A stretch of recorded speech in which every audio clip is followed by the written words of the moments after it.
Tantor Audio, a division of Recorded Books, presents Close Encounters of the Fatal Kind, Suspicious Deaths, Mysterious Murders, and Bizarre Disappearances in UFO History, by Nick Redfern. Narrated by Sean Grandel. Introduction. Close Encounters of the Fatal Kind is a very different book than any other I've written on the UFO subject. It is not an examination of the UFO phenomenon itself, per se.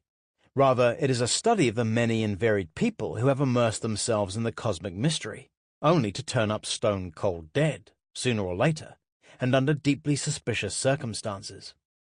In this book, you will learn of case after case of missing aircraft, vanished and dead pilots, suspiciously timed heart attacks, murders made to look like suicides, the use of mind control techniques to provoke quick deaths, the many links between the UFO phenomenon and the November 22, 1963 assassination of President John F. Kennedy, the termination of numerous scientists with secret UFO links, journalists hung out to dry, the terrifying human equivalents of so-called cattle mutilations, and fatal illnesses provoked by close proximity to UFOs.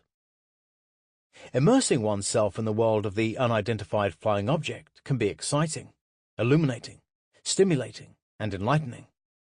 The same world, however, is filled with cold-hearted killers that will not think twice about taking you out of circulation, if such action is deemed necessary.